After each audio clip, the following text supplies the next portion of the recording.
Hi, welcome back to the show if you're new here. I'm your host, Shelby, and welcome to my perspective. I'm so excited. As you can tell, we have a video podcast. If you're listening on Apple Podcasts, go to YouTube. I'm going to be posting the full video. I'm so excited for this, but also so terrified because the reason why I love podcasts is because it's not focused around what you look like. As I still understand that, now I know that a lot of people love video podcasts because they either like to put it on their TV or they just feel more connected by actually getting to see me. I get that, and I'm doing what the people want. And you guys will get a lot more miso content, which is great. But miso, you got to get out of the video, please. Come here. Miso, say hey. Today, I pretty much just wanted to try out the camera and record an episode to see how I like it. How does the camera work? But also, I was trying to think of an episode I could just do on the fly because I didn't prepare anything. What I came up with was just knowing your worth, whether that's in a friendship or a relationship. I feel like a lot of things come up when school's ending, when summer is coming. I just feel like so many people deal with things that make them littler and people disrespect them. I don't put up with that. I pretty much want to tell you everything a big sister would tell you, especially if you just don't have that relationship with your family or you're the older sibling and you just need someone more real who's gonna tell you how it is. I keep just hearing situations from people and I want to give my advice, but obviously they're not asking. So if you listen to this podcast, you're getting my advice. Miso, you're just so cute. How am I supposed to concentrate? But going into today's segments, so if you're new to the pod, I always do updates, my obsession and dislike of the week. My updates is I went to Best Buy yesterday and bought this beautiful, beautiful camera. I was really just determining which one to buy. There was two, and one had an interchangeable lens, which is great for podcasting, but not good for vlogging. And guys, I'm gonna start my YouTube channel again. I know, kind of crazy. I actually had a YouTube channel in high school where I posted get ready with me's, makeup tutorials, hauls, just the average. What year was that? 2015 YouTuber. I really wanted to be a YouTuber. I think I started YouTube in middle school. I loved it so much. I actually bought a vlog camera, the G7X. My mom's computer broke and I had Final Cut Pro on there. So I ended up just selling my camera because I never posted on YouTube again. And I also just got to the point in high school where it was a little weird. I always wonder now what would have happened if I kept doing YouTube all this time. But now we have TikTok, now we have Instagram, so times have changed. But here I am with a podcast, going back to YouTube. So I ended up picking up the Sony ZV-1 Mark II. I reached out to this other girl. She recommended it. I also want to vlog. That was one of my goals for the year, is to start up my YouTube channel again. I love podcasting. I'm never going to stop doing it. But podcasting is so for other people. I'm educating people. I'm connecting with other people. It's not I listen to my old episodes once in a while, and it is very cool to hear what I think and what's going on in my life, hence why I do the segments. But podcasting is majority for other people. And I still look back at my old YouTube videos. I don't have that many, but I just love looking back at them no matter how cringy they were. I was actually posting them on my TikTok story because I thought it was just hilarious. I want to start up my YouTube channel again because not only do I love looking back on it, but YouTube is more for me, selfishly. Obviously, it's entertainment for other people. We all like to watch every detail of someone's life, but I want to see it when I get older. I'm still in my early 20s, so I think it's still such a time that's a lot of things are changing, and I think it'll be very interesting to just go along with me in my 20s and see what happens. I do want to say that I post updates on the podcast and my day-to-day life on Instagram, so make sure you're following the Instagram, which is My Perspective Pod. Make sure you follow the show so you never miss an episode and you get your notifications on. Other than that, you guys are all set. So what is my like this week? Okay, I'm not sure if I talked about this in my last episode, but I started walking to work. It's literally a 15 to 20 minute walk. I don't know why I haven't done this yet. Not only am I saving money, but I'm also getting sunlight in the morning, which is great for your circadian rhythm. It's great for miso to get out some energy. And then 2, after work, I usually have to take miso on one more walk just so he goes to the restroom after dinner, and it's good for my circadian rhythm for when the sun's going down. So now I do that when I get off of work, and I basically got a 40-minute walk in for the day at the perfect times, and I don't have to go on another walk when I get home, and miso is just pooped out tired. My dislike of the week is so unimportant. There's this place called Giselle's Bakery. It's a vegan, I think it's vegan. It's gluten-free, refined sugar-free bakery in Laguna. They sell it at Erewhon. So I literally drove to Erewhon once, and there's one probably not even 20 minutes away from me, sadly. I've been wanting cake for a few 5 days now because my coworker was eating cake, and I was like, okay, I'm babysitting on Monday, so I'll just go to Giselle's on Monday, or I was gonna hang out with someone in Laguna on Saturday, so I was like, okay, I'll just go on Saturday.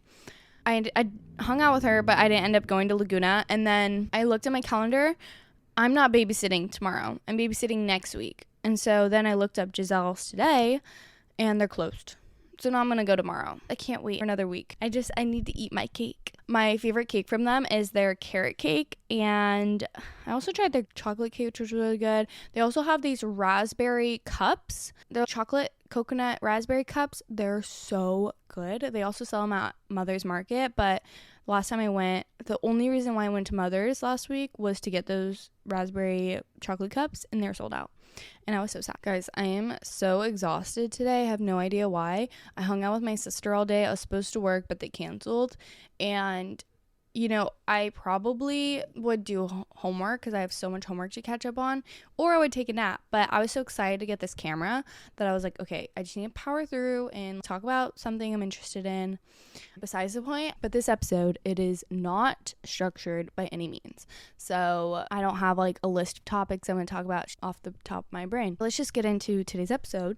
Let's talk about it in the sense of scenarios without bringing up people in my life. For being someone in a long-term, long-distance relationship, Max and I have been together for 4 years. When you're an outside person in someone's relationship, it's really hard to give advice and them actually take it. I have been in scenarios so many times where your friends are bawling their eyes out to you constantly about who they're dating or just a friend. Out of being naive and young, because this is usually high school or beginning of college, you give them advice. You're telling them, do this, do that. Oh, you don't deserve that, whatever. You're giving them advice that they honestly didn't ask for. I got to a point with one of my friends where we literally stopped being friends because I couldn't handle the conversations anymore. I couldn't handle her not taking my advice. What's the point of you asking? It's so hard watching a friend do the exact opposite of what you want them to do, and you're not doing any ill will to them. You just really want the best for them, and you know that the relationship or the friendship they're in is not going anywhere. It's really not going to be their husband, even though as much as they think that is, that friend's not going to be their friend forever, that boyfriend's not going to be their boyfriend forever. And I stopped being friends with one of my friends because of this. And it was because every time she brought up that person, it irritated me so much. We took a year apart from each other. I realized in this year that, and my sister helped me realize that, your long-term friends are so much more important than a fight, a boy, another friend, literally anything. Long-term friendships you cannot buy. You can't just have a long-term friend come out of nowhere. Long-term friends are made by staying friends and figuring out how to fix the problem, basically.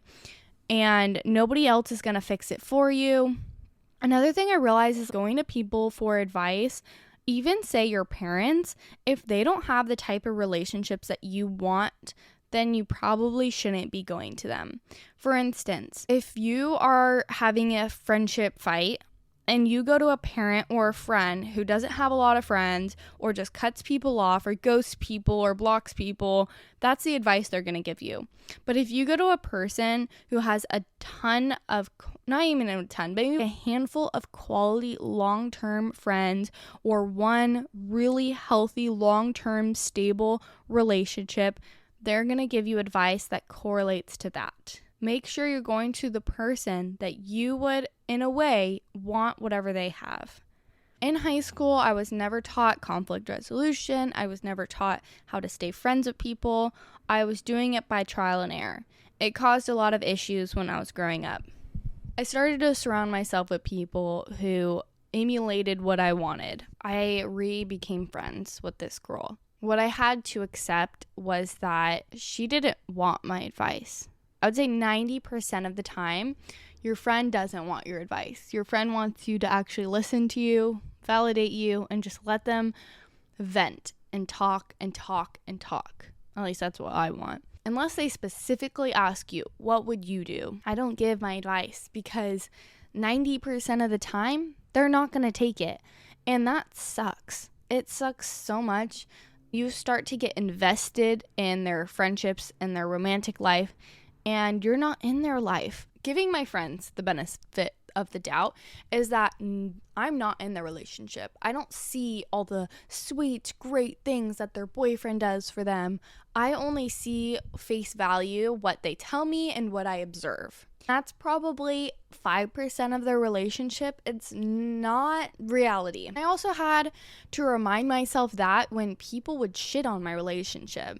When I was a freshman in in college, everyone would tell me, break up with your boyfriend. You shouldn't have a boyfriend in college. Long distance never works out, especially him being an athlete, because there's also those stereotypes with athletes. I had to constantly remind myself that I'm the only one in my relationship. I'm the only one who knows how Max loves me and his commitment towards me. And I'm the only one who sees the good, the bad, and the ugly. Everyone's going to have their opinion of your relationship, whether you ask for it or not. And you just have to be tough enough to be real with yourself, actually, on whether you're right or everybody else is right. When I came to realize that my friends aren't there to come for me for advice. I'm not there to judge them and tell them what they should be doing. I'm not their mother. I'm not in their relationship. I don't really know what's going on. Obviously, if your friend's in a abusive relationship or something really, really bad is going on, have a conversation with them. But still, even though in those situations, your friend's going to do what they want to do, they have to experience what's going on first. They have to decide for themselves what to do and how they're going to go about that. And your job as their friend is to be their friend. Not be their boyfriend, not be their mom, to just be their friend and be with them through every step of the way, whether that's talking to them when they're bawling their eyes out, talking to them when they get engaged, or talk to them when they're getting broken up with. That's it. If they ask you for your advice, you give it to them. If they don't, you listen. A year ago, I had a roommate kind of tell me a situation with her boyfriend. She asked me, do you think he's taking advantage of me, or do you think that he loves me, or just like something asking my opinion of their situation. And I felt so uncomfortable, but my go-to line is, if you're one of my friends, you've definitely heard me say this. Everyone has their own boundaries and what they find acceptable and not acceptable. What you might find acceptable in your relationship, that's it, we're broken up with. I might not accept it. But there's definitely 100% things in my own relationship that you just think are unacceptable and you wouldn't put up with. Everyone has their boundaries and their expectations in a relationship, and they can be so different. Someone might put up with cheating, another person might not. You'd be surprised. Some person would put up their boyfriend doing drugs, and some people wouldn't. Or one person parties a lot, or somebody calls them names. Obviously, these are all really drastic reasons to be or not to be with someone, but there might be some stupid stuff. Like their boyfriend's super messy, or their boyfriend doesn't make a lot of money yet. Whatever you can think of. I think about this in friendships a lot too, because not only have I had a handful of friendship breakups, but I also have witnessed my friends go through them. And it's scenarios of they have a whole friend group and everyone was invited but them. Or even just having like a super anxious friend and they constantly are blowing up your phone. This really doesn't only apply to romantic relationships. This totally applies to friendships, especially girls, because I feel like girls hold their friends to such a high level of standard and you're just their friend. Girl friendships are so emotionally entangled. You literally do everything and tell your best friend everything besides have sex with them. I mean, this is a little TMI, but I had a friend at one point who wanted me to treat her as my boyfriend. Wanted me to give her that much attention, that much energy. I literally told her, I'm not having sex with you. You're not my boyfriend of 4 years. That's just not gonna happen. And what's kind of funny to me, I have a long distance boyfriend, so I literally can't ignore my friends. I mean, obviously I can't just like lay in my bed all day in my apartment. I've had people tell me that I not push away my friends, but I don't prioritize my friends enough. I prioritize my boyfriend too much, which yes, he's my boyfriend of probably longer than we've been friends for, but there's actually no way that I can push my friends away with a long distance boyfriend. Maybe if he was here and I was hanging out with him every single day, but that's just not possible. Physically, I know it's not possible for myself. I responded to that girl that way, and I think it really took her through a loop of being like, oh, because it's not like necessarily me telling you that what you're putting up with in your relationship is necessarily bad, but if I were to tell you everything about my relationship, maybe you would think about that too. I've definitely been really good at keeping my relationship private. I'm definitely someone who talks a lot, aka having a podcast. I'm very, very open, especially if you're one of my friends. But when it comes to my relationship, I kind of try to keep it more private in respects to my partner. But you have to be careful because a lot of your friends or just people's relationships are very toxic. They aren't necessarily telling you things out of being private. They're not telling you things because their boyfriend or their friend is very controlling and trying to push all their friends away. Honestly, I think the whole point of this is to say that your friends are going to do what they want. You can't let it affect you emotionally, mentally. You just gotta still be their friend, because if they are in a very terrible friendship or romantic relationship and you really hate whoever they're hanging out with, that person is most likely gonna push them away from all the really important relationships. It's also so hard to watch your friends just do things that you know aren't good for them. I just constantly have to remind myself that they just need to get through it. They need to experience it from themselves. And what I've noticed is that a lot of them will eventually understand once they have a better friendship or romantic relationship, because they realize how they really should be treated. I think a lot of people get treated poorly and they just don't know any better. They don't realize that there is someone who will be their best friend without trying to be competitive. There is a guy who will give them all the attention and love they need without trying to fix them. I think a lot of it is, at least for a guy, like dating a guy, you think that you can fix them. You think that you'll be the girl to make them different. Yeah, maybe you are. But the chances of that is that he has so much internal work to do, and it's going to take him years and low moments to figure that out. Do you really want to be around for that? So I've never gone through a breakup, so I can't necessarily give you breakup advice, but I have gone through friendship breakups. And what I've realized is that staying in a friendship that no longer serves you, that makes you anxious, that judges you, who's trying to compete with you, who plain and simple wants to be you. I know it's hard and it sounds like you can't live without them, or the drama of not being friends anymore, or the friend group will break up, or just the dynamics of having to see them but not being close with them anymore is hard. I understand that, and that is so many reasons why I prolonged being friends with someone who honestly didn't deserve to be my friend anymore. and we were just in different life stages at this point. But then once I became friends with people who truly loved and valued me, and it wasn't a competition, they were truly happy when I succeeded, they were rooting for me, we were just building together, and there was no more resentment. Obviously I've probably been that girl where someone's like, she was mean. Like, I've been the bad friend before. Once you have a friend who is so low maintenance, so loving, cares about you so much, it's a game changer. It makes me realize, wow, I could have been friends with you this whole time. That's what it's really supposed to be like.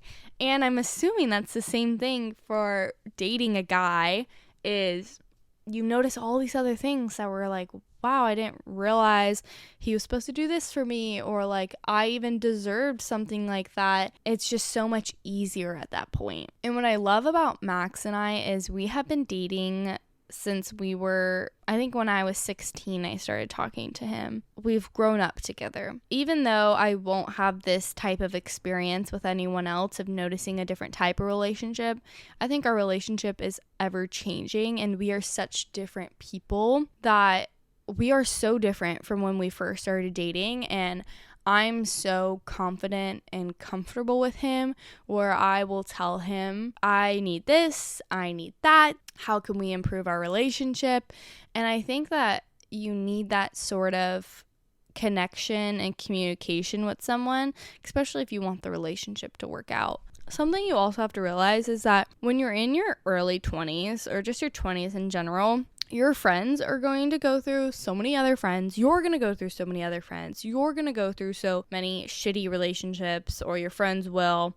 Hopefully you don't have to, but that is so normal. It's just a phase of life, and every relationship gets better. Every friendship gets better, and you just constantly start to learn what you deserve. You can know without going through all that, but a lot of people have to just live it and experience it and then figure it out. I guess my advice for all of this is prioritize the people who truly, truly do care and wish you the best, and never make you feel anxious, never make you feel sad. Don't judge you. I think going back to your roots, going back to the people who was always there for you, because I think when you become friends with someone, or you start dating in a new relationship, you get this sort of puppy love, or just you want to hang out with them all the time, which is fine. You're so excited. But I think it really does mask some unhealthy behaviors.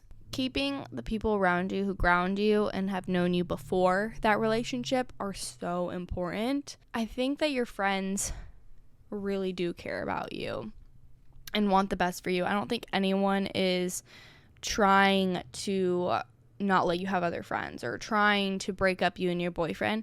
I think we all just want you to be happy. And if you're that friend that's happening like with your friend, or just you're watching like your sibling go through a really shitty relationship, I think you just have to be confident that they're gonna figure it out and that you have to be there for them. So a lot of people hate the girl that drops all her girlfriends for her boyfriend. Valid. But sometimes that person will stay in that relationship longer because their boyfriend or friend made them lose all their friends, and they're so afraid of breaking up with them because they have nobody left. And so they just need to know that you're there for them no matter what. And yes, you may not like that they stop talking to you as much, but they at least need to know they have one friend coming out of this, or it will keep them in this cycle of a negative friendship or romantic relationship. I love my friends so much, and I just want everyone to be happy and surround themselves with people who make them happy. I think that's why I care so much, but personally, I've had to really take myself out of my friendships' personal lives, not expect them to take my advice, not expect them to listen to me or just do anything I would do, because they're not me. They don't have my relationship. They grew up a different way.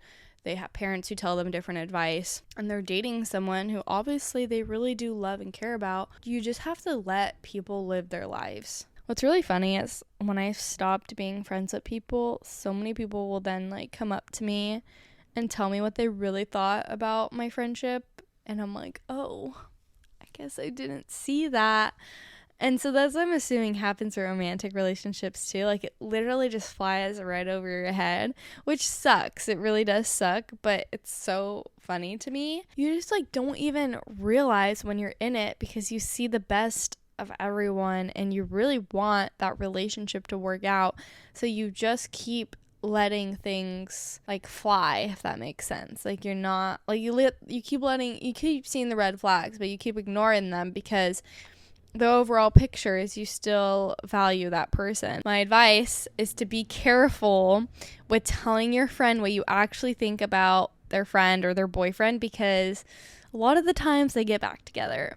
And I accidentally recently made up that mistake. I think I tried really hard because I didn't think it was for real. Like, becoming friends with people again. I'm like notorious for having a friendship breakup and then getting back as friends again.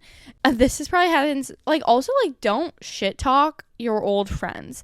Don't spill their secrets. Don't talk badly about them, because the chances of you, one, becoming friends with them again, maybe possibly high, and two, you guys probably know the same people and it might get back to them. That's just like so mean. I am not for that. You can obviously share how you feel, share certain things that were weird, but never ever share an old friend's secret or fully crap talk their relationship or anything, because it is so awkward when you talk crap about someone's ex-boyfriend and then a week later they're like, oh, we got back together, and it's like, now that friend probably doesn't trust you and won't tell you things because now they really know what you think about their boyfriend. When you constantly are giving your friend unsolicited advice and telling them what you really think and basically telling them like, oh, I don't like your friend or I don't like your boyfriend, they're going to stop hanging out with you. They're going to slowly stop telling you what's actually going on because they don't think it's safe. They think you're judging them and they know you don't like them. So they're obviously going to stop talking to you. I've honestly already done this where there was a friend, I still consider her one of my friends, but in college, she didn't like my boyfriend. And I stopped sharing things with her because I already knew her response, and she made me feel bad about myself.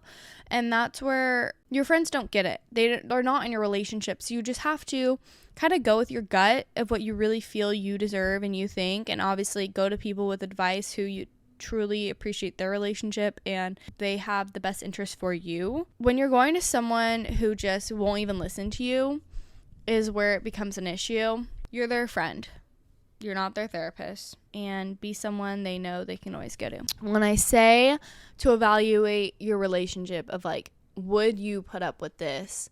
And sometimes I wouldn't put up with this. I'm talking about the small things, not big things like whatever. I don't even want to share things that I wouldn't put up with.